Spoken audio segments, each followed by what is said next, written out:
ಬೆಳೆದು ದೊಡ್ಡವನಾಗು.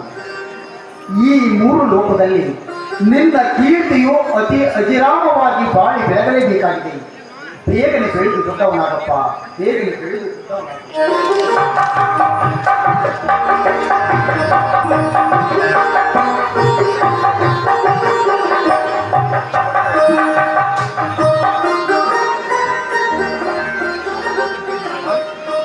ಮಗು ಬೆಳೆದು ಬೆಳಕಾಗು, ಶಿವನಿಗೆ ಕಣ್ಣಾಗು, ಶಿಶುನಾಳದ ಸಿಡಿಯಾಗು, ಶಿವ ಧ್ವನಿಯಾಗು. ಮಗು ಮೊಹಮ್ಮದ್ ಪೈಗಂಬರರ ತತ್ವವನ್ನು ಈ ಲೋಕಕ್ಕೆ ತಿಳಿಸುವಂತವರಾಗು. ಮಗು ತಿಳಿಸುವಂತವರಾಗು. ತಾಯಿ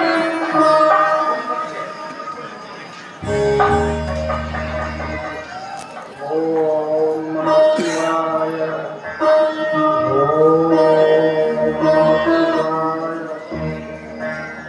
ಮಗ ಬೇಗನೆ ಬೆಳೆದು ದೊಡ್ಡವನಾಗಿ ಕಳಸ ಗ್ರಾಮಕ್ಕೆ ಬಂದುಬಿಡು ಕುಮಾರ.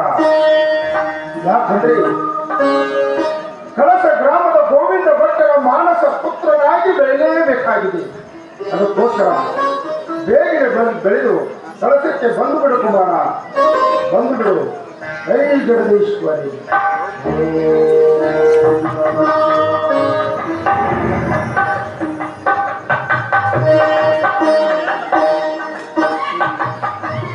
ಬಸಯ್ಯಪ್ಪನವರೇ, ಗೋವಿಂದ ಗುರುನಾಥ ಬಾಬಾ, ಇವತ್ತಿನ ದಿವಸ ಈ ನಮ್ಮ ಮಗುವಿಗೆ ಏನೇನು ನಾಮಕರಣ ಮಾಡಬೇಕಂತ ಹೇಳಿ ಬಾಬಾ.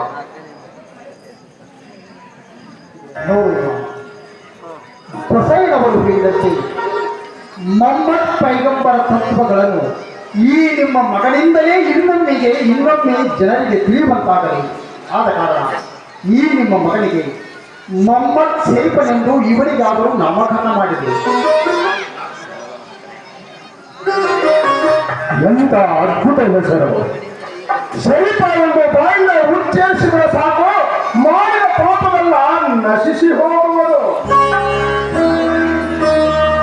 ಮೇಲಾಗಿ ನನ್ನ ಮಗನಾಗುತ್ತಾನೆ, ಇವನು ನನ್ನ ಮಗನಾಗಿ ಲೋಕಕ್ಕೆ ಕಲ್ಯಾಣವಂತಾಗುತ್ತಾನೆ.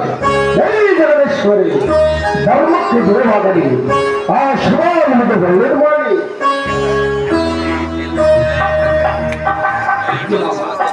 ಈ ನಿಮ್ಮ ಮಗನು ಬೆಳೆದು ದೊಡ್ಡವನಾಗುವವರೆಗೆ ನಾನು ಇದೇ ರೀತಿ ನನ್ನ ದೇಹವನ್ನು ಸುತ್ತಿಕೊಂಡು ಈ ಭೂಮಿ ಮೇಲೆ ಬಾಳಿ ಬದುಕುತ್ತೇನೆ ಎಂದು ಹೇಳಲಿಕ್ಕೆ ಬರುವುದಿಲ್ಲ. ಆದ ಕಾರಣ ನಾನು ಇನ್ನೊಮ್ಮೆ ನಿಮ್ಮ ಮಗನನ್ನು ನನ್ನ ಕಲ್ಪುಂಬ ನೋಡಿ ನನ್ನ ಬಾಯಿ ತುಂಬ ಅವನಿಗೆ ಹರಿಸಿ ಆಶೀರ್ವಾದ ಮಾಡಿ ಹೋಗುತ್ತೇನೆ. ಕೊರಮ್ಮ ತಾಯಿ.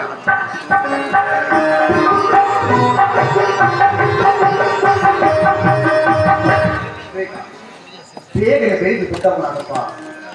ಈ ಮೂರು ಲೋಕದಲ್ಲಿ ಈ ಸೂರ್ಯ ಚಂದ್ರಾದಿಗಳು ಇರುವವರೆಗೆ ಕೂಡ ನಿನ್ನ ನಾಮ ಕೀರ್ತಿಯು